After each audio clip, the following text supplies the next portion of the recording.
Man, what's up, everybody? Welcome back to another episode of EOS 1090J. I'm rocking with Charlie, y'all rocking with me. For this video, I can't show pictures, I can't show paperwork. I don't really want to give too much up on this person that the video is about due to the fact that there was a murder involved in this story.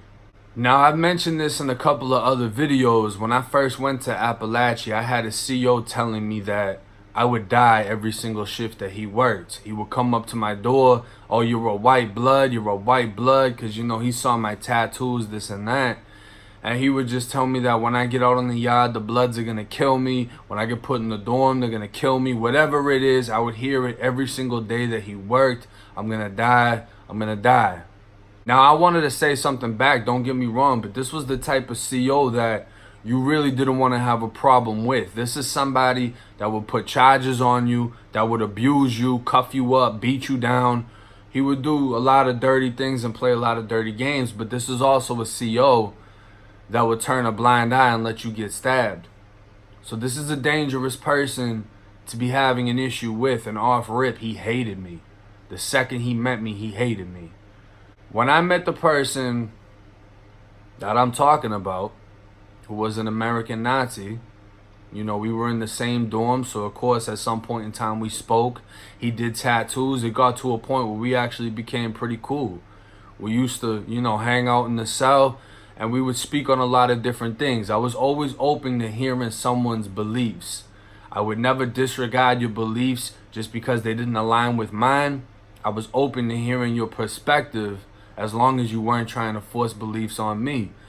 And he was big into history like myself. He was big into conspiracy theories. I remember he broke down certain parts of the Holocaust to me, talking about the number of people that was said to be killed, the lack of evidence of that number being accurate, the amount of people they said were being cremated at the time, that they wouldn't be able to cremate that high of a number in that short of an amount of time, even with today's technology.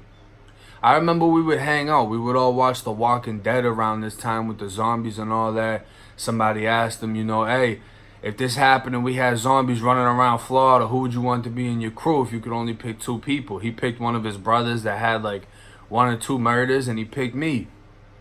And he was like, yeah, I'm going to pick Cherry because he's wild as shit.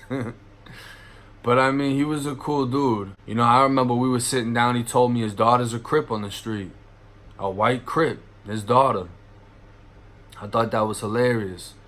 But at the end of the day, he had been down a long time. He carried himself with a serious manner. His people carried themselves pretty much the same way. And we used to speak on, the streets. I used to ask him if anybody's still talking to him, if anybody's still writing him. Nobody was.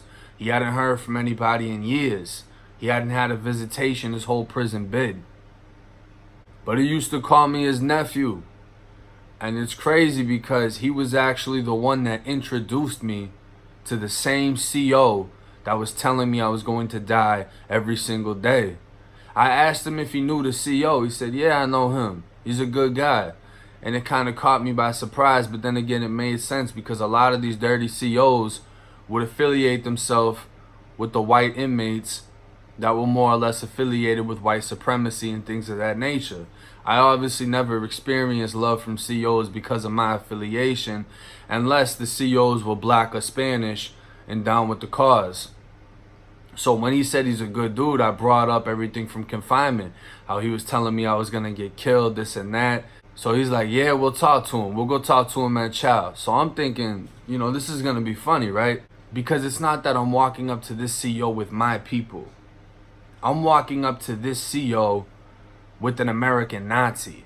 The thing is, the reason why I was cool with him and open to hearing what he had to say is he was never disrespectful. He never said anything I felt disrespected by or that I felt would disrespect my people. He never said any racial slurs, anything like that. And a lot of the guys in Florida State Prison, that's how they carry themselves. So being open to hear someone's perspective on why they push the cause that they push, I feel, even though I might not agree with it, gives me better understanding of that person. When we went to Chow, the officer was standing there, and we walked right up to him. He said, hey, this is my nephew right here. and he's a white blood. And the CEO's facial expression just dropped. He didn't know what to say. He looked shocked because of who I had speaking on my behalf. He didn't know what to say. All he did was he just nodded his head and he's like, okay, white blood. Now what's crazy is, y'all know me and TK, we got mad cool. So this same CEO started seeing me and TK together. So he comes up, he's like, TK, what's up? You know white blood? And TK is like, hell yeah. Man, listen, I didn't know it until obviously after, but TK and this CEO were doing their thing already. Man, I had this CEO pulling up receipts. If I wanted to know your charges, he's going to tell me exactly why you're in prison. He's going to tell me the DIs you got, if you ever went PC, if you got any sex charges, whatever it is, he's going to pull it up. If I want your social security number, he's going to give me your social security number. This CEO did a round before. And I'm like, hey, you want to see something? He's like, what's up, white blood? Man, I pulled some shit out like this here. Big, stupid ass knife. It wasn't even a knife. It was just a piece of metal sharpened like a spear. It was retarded. He was just looking at it like, okay, white blood, goddamn. But I mean, the way we got with this dude, you know, TK was doing the business side. I was more or less just trying to get names and receipts on people with this dude. But we got mad cool and it was mad respect after that. You know what I'm saying? It was mad respect with that CEO. And it wasn't any ill blood, like I said. You know, he apologized later on, just gave me a my bad for what he was doing. It is what it is. We moved on, right? Unfortunately, the story doesn't really have a good ending. You know, the specific American Nazi that I'm speaking on, he was supposed to be on psych medication. He had been putting in requests for years to get psych medication because the specific compound we were at, they didn't offer that medication, so he couldn't get it, which means he's supposed to get a transfer. It's like I brought up in other videos. If you have any health issues, whether it's mental health, whether it's something wrong with your body, you need a certain kind of medication, a certain kind of treatment, you're not going to get it in the state of Florida. That's why the death numbers are so high, and these are getting counted as natural deaths because people aren't getting treated how they're supposed to be. It's the equivalent of you walking in the hospital and saying, I got cancer, I need help, and them saying, fuck you. It's the same shit, bro. Diabetics season out because they didn't get insulin, whatever it is. Just, you got so many people dying off of stupid shit that they shouldn't be dying for. Push come to shove, I wasn't there when it happened. I didn't see what happened. Allegedly, what they say happened and what is in the summary report is that the American Nazi killed somebody at Senate Gate.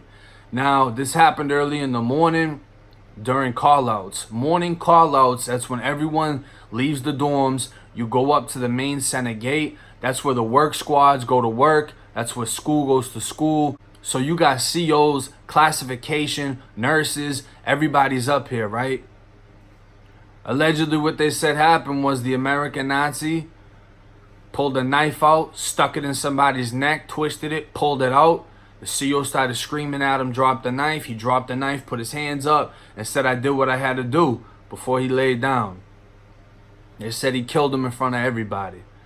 You know what I mean? Buddy hit the floor. He didn't get back up. That's where he died at. It's crazy because, you know, he only had 3 years left. So it's like, what would cause someone to lose that release date? Besides them just not wanting to go home, because this wasn't a stabbing that took place where he had a chance of getting away with it. This was done in front of the COs, the nurses.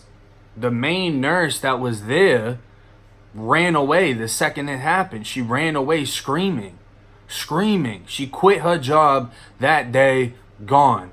The female CO that was there was the only one that tried to help the guy that was laying on the floor leaking out of his neck. No gloves or nothing. She put her hands on his neck. She wasn't able to stop it though.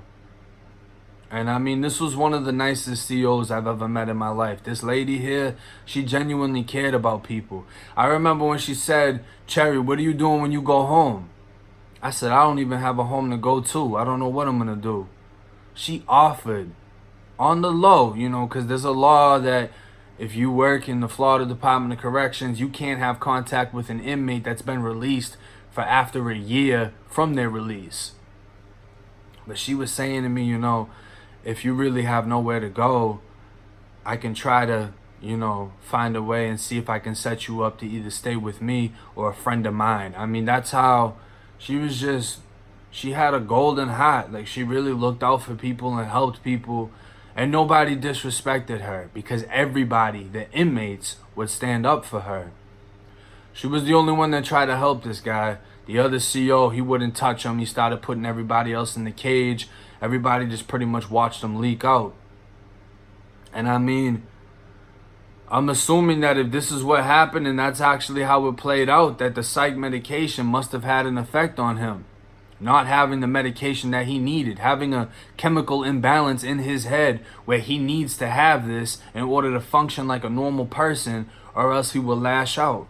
So we get locked down and everything. We got to go to chow. When we go to chow, we eat, we come out. There was still an active crime scene at the center gate, so we had to cut through the grass to go back to the dorm instead of going down the main walkway. And when we came out from chow, we could see everything. You know, they got the crime scene tape, they got forensics taking pictures, and there's just a huge blood stain that's literally burned into the concrete from the sun. And this was around the time that they had just finished up taking pictures, and they started pressure washing the blood off the concrete. So you just see, you know, pink water just spreading out everywhere. And he was actually spraying it off into the grass. That's what the CO was telling him to do. Just spray it all off into the grass. And, you know, you remember shit like that. Seeing what's left of somebody just getting sprayed off into a pink mist. You know what I mean?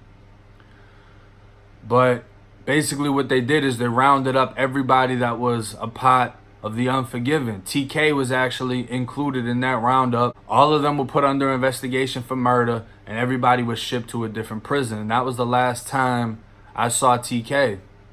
Push come to shove, he ends up getting an additional 20 years added to his sentence to run concurrent. His current release date now is 2040. And what's fucked up about that, I mean, good for him. He's still got a release date. I hope that he's able to try to go back to court and fight this case, especially with the lack of medication. I hope he's being medicated now. But his release date is 2040, right? For a murder in prison that allegedly took place in front of everyone. Every fucking witness there. Every single staff member was here to see this shit. Goose still doesn't get out until 2056, and he never killed anybody. Let that shit sink in. Goo was suspected of killing a cop. Never charged with it. And he still doesn't get out until 2056. Think about that shit. That's prison. That's the fucking reality. It's 1090 Jake, EOS. I'm rocking with y'all like y'all rocking with me. Till next time.